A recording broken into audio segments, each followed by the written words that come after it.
ഇരിങ്ങാലക്കുട കൂടൽമാണിക്യം ക്ഷേത്രത്തിലെ ജാതി വിവേചന മനുഷ്യാവകാശ കമ്മീഷൻ സ്വമേധയാ കേസെടുത്ത് അന്വേഷണത്തിന് ഉത്തരവിട്ടു. കൊച്ചിൻ ദേവസ്വം കമ്മീഷണറും കൂടൽമാണിക്യം എക്സിക്യൂട്ടീവ് ഓഫീസറും അന്വേഷണം നടത്തി. വിശദാംശങ്ങളുമായി തിയോഫിൻ ചേരുന്നു. തിയോഫിൻ, ഏത് സാഹചര്യത്തിലാണ് ഇത്തരമൊരു നീക്കം ഉണ്ടായത്? ജാതി വിവേചനം ഏതൊക്കെ തരത്തിലാണ്?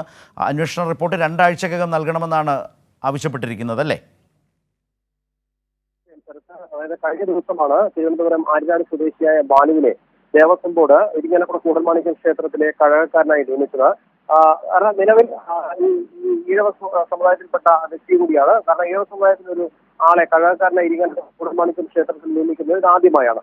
സർക്കാരിന്റെ അതായത് വിവേചനങ്ങൾ ഒഴിവാക്കിക്കൊണ്ടുള്ള നിയമനം എന്ന അല്ലെങ്കിൽ അത്തരത്തിലുള്ള യാതൊരു വിവേചനവും പാടില്ല നിയമനങ്ങളിൽ എന്ന ആ നയത്തിന്റെ ഭാഗമായാണ് കൊച്ചിൻ ദേവസ്വം ബോർഡ് ഇങ്ങനെ ഒരു തീരുമാനമെടുത്തത്. പരീക്ഷ എഴുതി, അതായത് കലാകാരന് വേണ്ടിയുള്ള പരീക്ഷ എഴുതി നല്ല മാർക്കോടുകൂടി പാസ്സായ ആളാണ് ബാലു. അതിനുശേഷമാണ് ബാലുവിന് ഇരിങ്ങാലക്കുട കൂടൽമാണിക്യം ക്ഷേത്രത്തിൽ നിയമനം നൽകിയത്. അതിനുശേഷമാണ് ബാലുവിന് ഇരിങ്ങാലക്കുട കൂടൽമാണിക്യം ക്ഷേത്രത്തിൽ നിയമനം നൽകിയത്. തുടർന്ന് ഈഴവ സമുദായത്തിൽപ്പെട്ട വ്യക്തിയെ അംഗീകരിക്കാൻ അവിടെയുള്ള തന്ത്രിമാർ തയ്യാറായില്ല. തുടർന്ന് തന്ത്രിമാർ കഴിഞ്ഞ ദിവസം കൂട്ടത്തോടുകൂടി പ്രതിഷേധം നടത്തുകയും ചെയ്തു. കഴകക്കാരനായി ബാലു തുടരുകയാണെങ്കിൽ തങ്ങൾ ക്ഷേത്രത്തിൽ ചുമതലകളിൽ ഉണ്ടാവില്ല, അതായത് ഈ തന്ത്രിമാരുടെ ജോലികൾ ചെയ്യാൻ തങ്ങൾ തയ്യാറാവില്ല, ക്ഷേത്രത്തിൽ കയറില്ല എന്നുവരെ വലിയ പ്രതിഷേധം ഉയർത്തിയിരുന്നു. ആ പ്രതിഷേധം ഉയർത്തിയതിൻ്റെ ഭാഗമായി ഇവർ കത്ത് നൽകുകയും ചെയ്തു ബാലുവിനെ ഒഴിവാക്കണമെന്ന്. പിന്നീട് നിവൃത്തിയില്ലാതെ താൽക്കാലിക ഒരു അറേഞ്ച്മെൻ്റ് എന്ന രീതിയിൽ ദേവസ്വം ബോർഡ് ഇദ്ദേഹത്തെ ഒരു അഡ്മിനിസ്ട്രേറ്റർ തസ്തികയിലേക്ക് മാറ്റുകയും ചെയ്തിരുന്നു.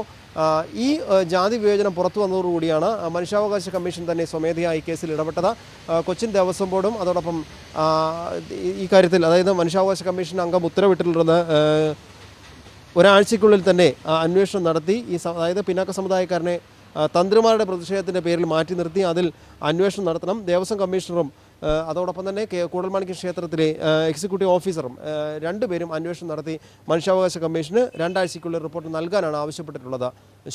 ശരത. ശരി.